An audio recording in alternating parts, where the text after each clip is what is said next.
Magandang araw po sa lahat. Ngayon naman ay ating itutuloy ang pagbabasa ng Biblia. Pero bago ang lahat, tayo ay manalangin. Hingin natin ang gabay ng ating mahal na Panginoon.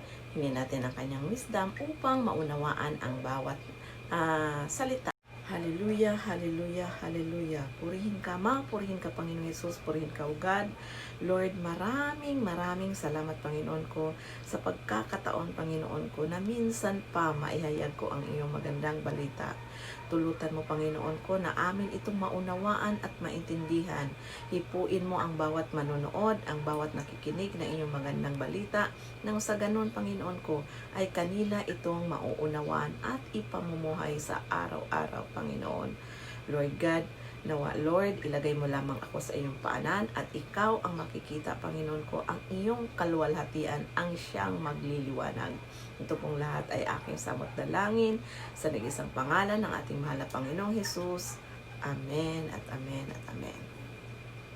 Ngayon, basahin natin ang Kapitulo 7 ng Lucas. Matapos sabihin ni Jesus ang mga ito sa mga tao, pumunta siya sa bayan ng Capernaum. Doon ay may isang kapitang Romano na may aliping mahal sa kanya. May sakit ang aliping ito at nasa bingit ng kamatayan. Nang mabalitaan ng kapitan ang tungkol kay Jesus, nagsugo siya ng ilang mga pinuno ng mga Hudyo upang pakiusapan si Jesus na dalawin at pagalingin ang alipin. Paglapit ng mga sugo kay Jesus, taimtim silang nakiusap sa kanya at sinabi, "Siya po'y karapat-dapat na pagbigyan ninyo sapagkat mahal niya ang ating bansa. Sa katulayan nga po, ipinagpatayo niya tayo ng isang sinagoga." Sumama sa kanila si Jesus, ngunit nang malapit na siya sa bahay, ay nasalubong niya ang mga kaibigan ng kapitan. Sila ay sinugo ng kapitan upang ipasabi kay Jesus ang ganito, "Ginoo, huwag na po kayong mag-abala. Hindi po ako karapat-dapat na puntahan pa ninyo sa aking tahanan, ni hindi rin po ako karapat-dapat na humarap sa inyo. Ngunit magsalita lamang po kayo at gagaling na ang aking alipin. Ako po ay nasa ilalim ng mga nakakataas sa akin at may nasasakupan naman akong mga kawal. Kapag sinabi ko sa isa, pumunta ka roon, pumupunta siya. At kapag sinabi ko naman po sa isa, halika, siya na may lumalapit. Kapag sinabi ko po sa aking alipin, gawin mo ito, ginagawa niya." Namangha si Jesus nang marinig ito, kaya't humarap siya sa napakaraming taong sumunod sa kanya at sinabi, "Kahit na sa Israel ay hindi ako nakakita ng ganito kalaking pananampalataya." Pagbalik nila sa bahay, naratnan ng mga isinugo na magaling na nga ang alipin. Pagkatapos nito, nagpunta naman si Jesus sa isang bayang tinatawag na Nain. Sumama sa kanya ang mga alagad at ang napakaraming tao. Nang malapit na siya sa pintuan ng bayan, may isang lalaking namatay na dala ng mga tao patungo sa libingan. Ito ay kaisa-isang anak na lalaki ng isang byuda. Napakaraming tao mula sa bayan ang sumama upang makipaglibing. Nahabag ang Panginoon nang kanyang makita ang ina ng namatay, kaya't sinabi niya rito, "Huwag kang umiyak." Nilapitan niya at hinipo ang kabaong at tumigil ang mga may pasa nito. Sinabi niya, "Binata, sinasabi ko sa iyo, bumangon ka." Bumangon ang patay at nagsalita at siya'y ibinigay ni Jesus sa kanyang ina. Natakot ang lahat at sila'y nagpuri sa Diyos. Sabi nila, "Dumating sa atin ang isang dakilang propeta." Hinalaw ng Diyos ang kanyang bayan at kumalat sa buong Hudya at sa palibot sa nalupain ang balitang ito tungkol sa ginawa ni Jesus. Ibinalita kay Juan ng kanyang mga alagad ang lahat ng mga pangyayaring ito. Kaya't tinawag ni Juan ang dalawa sa kanila at pinapunta sa Panginoon upang itanong kung siya na nga ang ipinangakong darating o kung maghihintay pa sila ng iba. Pagdating doon, sinabi nila kay Jesus, Pinapunta po kami dito ni Juan na tagapagbautismo upang itanong kung kayo na nga ang darating o maghihintay pa kami ng iba. Nang oras na iyon, pinagaling ni Jesus ang maraming taong may sakit, may karamdaman at sinasapian ng masasamang espiritu. Maraming mga bulag ang binibigyan niya ng paningin, kaya't sinabi niya sa mga sugo ni Juan, "Bumalik kayo kay Juan at sabihin ninyo sa kanya ang inyong nakita at narinig." Nakakita ang mga bulag, nakalakad ang mga pilay, gumagaling at lumilinis ang mga kitungin. Nakakarinig ang mga bingi, muling nabubuhay ang mga patay, at ipinapangaral sa mga dukha ang magandang balita. Pinagpala ang taong hindi nag-alinlangan sa akin. Pagkaalis ng mga sugo, nagsalita si Jesus sa mga tao tungkol kay Juan. "Bakit kayo pumunta sa ilang? Ano ang ibig ninyong makita? Isang halamang tambo na inihahapay ng hangin? Ano nga ba ang inyong dinayo roon? Isang taong may magarang damit? Ang mga nagdaramit ng mamahalin at namumuhay sa karangyaan ay nasa palasyo ng hari. Ano ang inyong dinarayo? Isang propeta? Oo. At sinasabi ko sa inyo, siya ay higit pa sa isang propeta, sapagkat si Juan ang tinutukoy ng kasulatan. Narito, ipinapadala ko ang aking sugo na mauuna sa iyo upang ihanda ang iyong daraanan. Sinasabi ko sa inyo, wala pang isinilang na mas dakila kaysa kanya. Ngunit, mas dakila kay Juan ang pinakamababa sa kaharian ng Diyos. Ang lahat ng mga taong nakarinig sa kanya, pati ang mga maniningil ng buwis, ay nagpuri sa Diyos. Ang mga ito'y binabautismuhan ni Juan. Ngunit ang mga Parisiyo at ang mga dalubhasang sa kautusan ay tumatanggi sa layunin ng Diyos para sa kanila sapagkat ayaw nilang magpabautismo kay Juan. Sinasabi pa ni Jesus, "Kanino ko maiihambing ang mga tao ngayon? Ano ang nakakatulad nila? Ang katulad nila'y mga batang nakaupo sa palengke at sumisigaw sa kanilang mga kalaro. Tinugtugan namin kayo ng plauta, ngunit hindi kayo sumasayaw. Umaawit kami ng panaghoy, ngunit hindi kayo umiiyak." Sapagkat nang dumating si Juan sa natagabautismo, siya ay nag-aayuno at hindi umiinom ng alak. At ang sabi ninyo, sinasapian ng demonyo ang taong iyan. Nang dumating naman ang anak ng tao, siya'y kumakain at uminom. Ngunit sinabi naman ninyo, tingnan ninyo ang taong iyan, matakaw, lasenggo, at kaibigan ng mga maniningil ng buwis at ng mga makasalanan.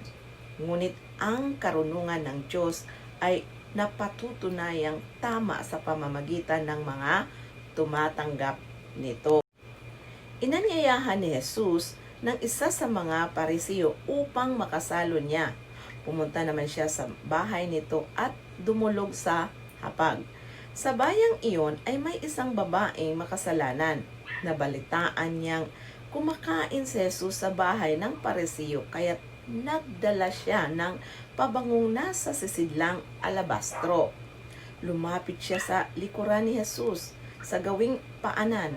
Umiyak na binasa niya ng kanyang mga luha ang mga paan ni Jesus. Pinunasan niya ng kanyang sariling buhok, hinalikan at binuhusan ng pabango ang mga paa nito. Nang ito'y makita ng Parisiyong nag-anyaya kay Jesus, nasabi nito sa sarili, "Kung totoong propeta ang taong ito, dapat ay alam niya na ang babaeng humahawak sa kanyang paa ay isang makasalanan." Bilang tugon sa inisip ni Simon, sinabi ni Jesus, "Simon, may sasabihin ako sa inyo." "Ano po iyon, Guro?" sagot niya.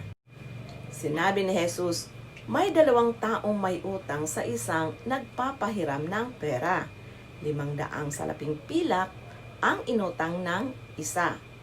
At 50 salaping pilak naman ang sa ikalawa. Nang hindi sila makabayad, kapwa sila pinatawad. Ngayon, sino kaya sa kanila ang higit na magmamahal sa pinagkakautangan? Sumagot si Simon, sa palagay ko po'y ang pinatawad ng mas malaking utang. Tama ang sagot mo, tugon ni Jesus. Nilingon niya ang babae at sinabi kay Simon, nakikita mo ba ang babaeng ito? Pumasok ako sa iyong bahay at hindi mo man lamang ako binigyan ng tubig para sa aking mga paa. Ngunit hinugasan niya ng luha ang aking mga paa at buhok. Hindi mo ako hinalikan, ngunit siya mula nang pumasok ay hindi tumigil ng kakahalik sa aking mga paa. Hindi mo nilagyan ng langis ang aking ulo, subalit binuhusan niya ng pabango ang aking mga paa. Kaya't sinasabi ko sa iyo, malaki ang kanyang pagmamahal sapagkat maraming kasalanan ang pinatawad sa kanya. Ngunit ang pinatawad ng kaunti ay kaunti rin ang pagmamahal.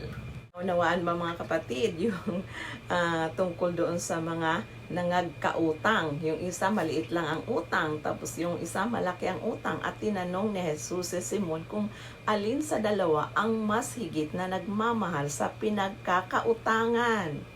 Mga kapatid, yun ay inahalin tulad ng ating mahal na Panginoong Jesus doon sa mga tao, mga makasalanan.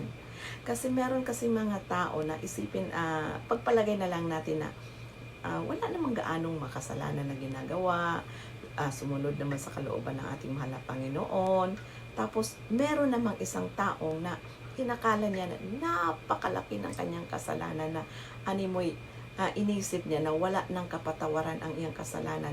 Marumi na sa tingnan sa mga taong sambayanan. Yun yung ibig sabihin doon. So, malaking utang. May malaking utang siya sa ating mahal na Panginoong Hesus.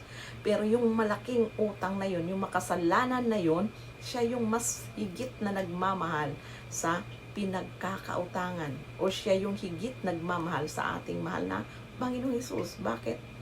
Di ba si Simon nga, siya yung sumunod ng naalagad ng ating mahal na Panginoong Hesus. Nung pumasok daw si Lord, si Jesus Christ sa bahay niya, hindi man lang siya inabutan ng tubig para sa kanyang paa.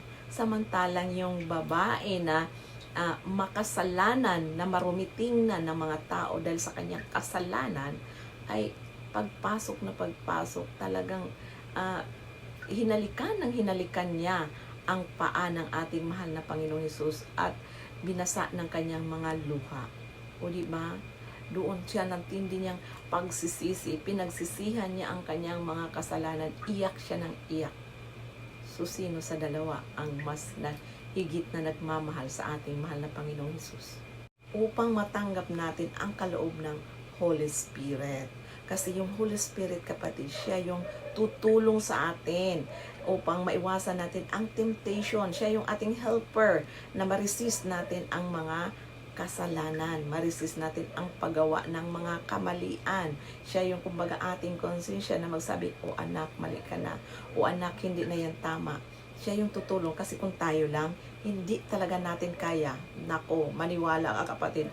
Maraming nagsasabi na New Year's resolution. After a week, after 3 days, wala na, balik uli sa dati. Bakit? Wala ang Holy Spirit.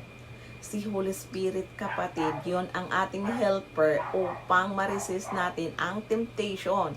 Si Holy Spirit, siya yung katuwang natin upang makaiwas tayo makagawa ng kasalanan.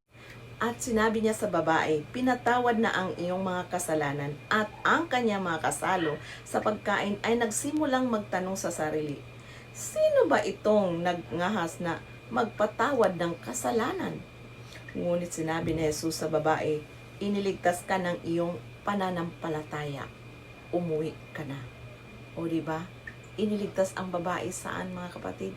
sa kanyang pananampalataya. Dahil naniwala siya ng ating mahal na Panginoong Hesus ang siyang nag-iisang Diyos na Ama. O di ba? Dahil sa kanyang pananampalataya, pinatawad ang kanyang kasalanan. So ganun kapatid, need natin ang pananampalataya. Kailangan natin higpitan ang ating pananampalataya. Magtiwala tayo sa ating mahal na Panginoong Hesukristo. Amen po. Yun lamang po mga kapatid. To God be all the glory hanggang sa susunod nating pagbabasa ng Biblia.